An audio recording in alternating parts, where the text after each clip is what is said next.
Seja muito bem-vindo, seja muito bem-vinda a mais um dia da leitura diária da Bíblia. Lembrando que a alegria do Senhor é a nossa força. Hoje eu estarei lendo para mim e para você Gênesis, capítulo 41.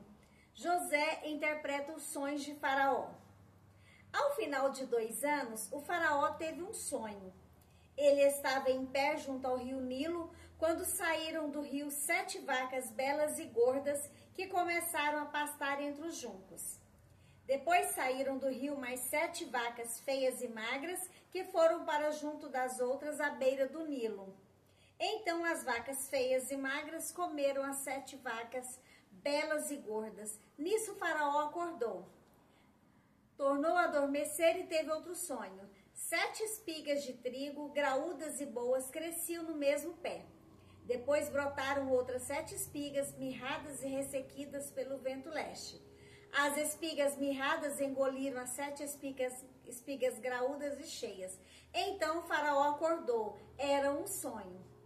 Pela manhã, perturbado, mandou chamar todos os magos e sábios do Egito e lhes contou os sonhos, mas ninguém foi capaz de interpretá-los.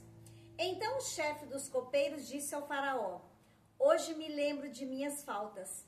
Certa vez, o Faraó ficou irado com 2 dos seus servos e mandou prender-me junto com o chefe dos padeiros na casa do capitão da guarda. Certa noite, um de nós teve um sonho e cada sonho tinha uma interpretação. Pois bem, havia lá conosco um jovem hebreu, servo do capitão da guarda. Contamos a ele os nossos sonhos e ele os interpretou, dando a cada um de nós a interpretação do seu próprio sonho. E tudo aconteceu conforme ele nos dissera. Eu fui restaurada a minha posição e o outro foi enforcado.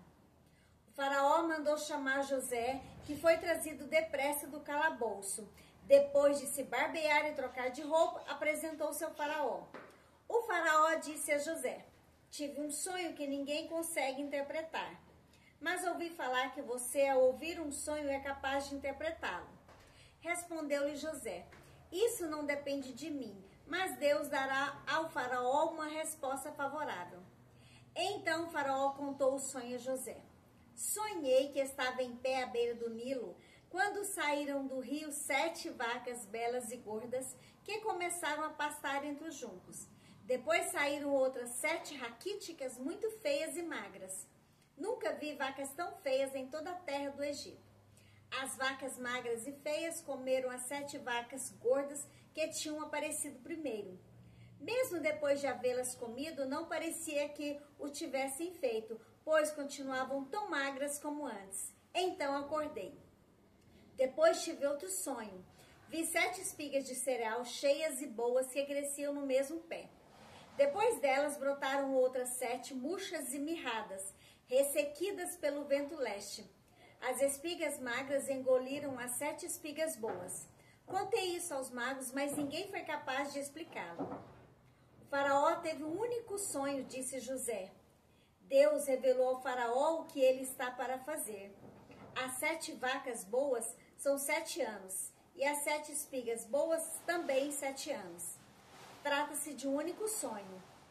As 7 vacas magras e feias que surgiram depois das outras, e as 7 espigas mirradas queimadas pelo vento leste, são 7 anos. Serão 7 anos de fome. É exatamente como eu disse ao Faraó. Deus mostrou ao Faraó aquilo que ele vai fazer. 7 anos de muita fartura estão para vir sobre a terra do Egito.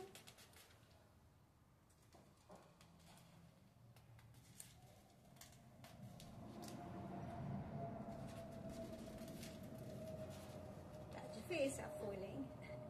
Mas depois virão 7 anos de fome. Então todo o tempo de fartura será esquecido, pois a fome arruinará a terra. A fome que virá depois será tão rigorosa que o tempo de fartura não será mais lembrado na terra. O sonho veio ao Faraó 2 vezes, porque a questão já foi decidida por Deus, que se apressa em realizá-la. Procure agora o Faraó um homem criterioso e sábio e ponha-o no comando da terra do Egito. O Faraó também deve estabelecer supervisores para recolher 1/5 da colheita do Egito durante os 7 anos de fartura.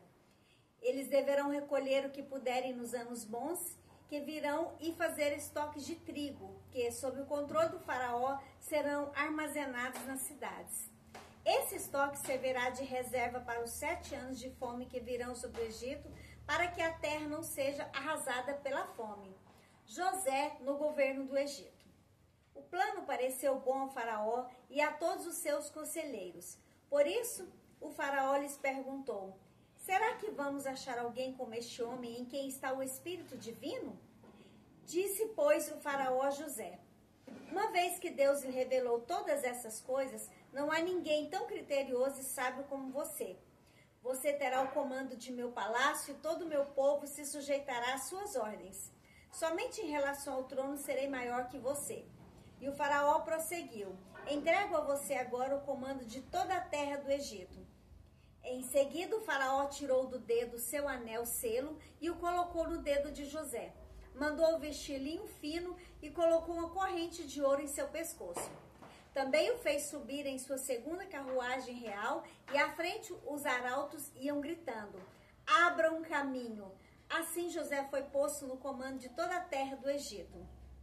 Disse ainda o faraó a José: eu sou o faraó, mas sem a sua palavra ninguém poderá levantar a mão nem o pé em todo o Egito.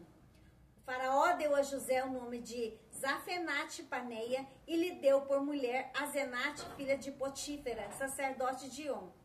Depois José foi inspecionar toda a terra do Egito. José tinha 30 anos de idade quando começou a servir ao faraó, rei do Egito. Ele se ausentou da presença do faraó e foi percorrer todo o Egito. Durante os 7 anos de fartura, a terra teve grande produção. José recolheu todo o excedente dos 7 anos de fartura no Egito e o armazenou nas cidades. Em cada cidade ele armazenava o trigo colhido nas lavouras das redondezas. Assim José estocou muito trigo, como a areia do mar. Tal era a quantidade que ele parou de anotar, porque ia além de toda medida. Antes dos anos de fome, Asenate, filha de Potífera, sacerdote de On, deu a José 2 filhos. Ao primeiro, José deu o nome de Manassés, dizendo: Deus me fez esquecer todo o meu sofrimento e toda a casa de meu pai. Ao segundo filho, chamou Efraim, dizendo: Deus me fez prosperar na terra onde tenho sofrido. Assim chegaram ao fim os 7 anos de fartura no Egito e começaram os 7 anos de fome, como José tinha predito. Houve fome em todas as terras, mas em todo o Egito havia alimento. Quando todo o Egito começou a sofrer com a fome, o povo clamou ao faraó por comida, e este respondeu a todos os egípcios: dirijam-se a José e façam o que ele disser. Quando a fome já se havia espalhado por toda a terra, José mandou abrir os locais de armazenamento e começou a vender trigo aos egípcios, pois a fome se agravava em todo o Egito. E de toda a terra vinha gente ao Egito para comprar trigo de José, porquanto a fome se agravava em toda a parte. Peço ao Senhor que Ele nos abençoe dos altos céus. Se for da vontade de Deus, amanhã nós estaremos juntos novamente. Um grande abraço no seu coração.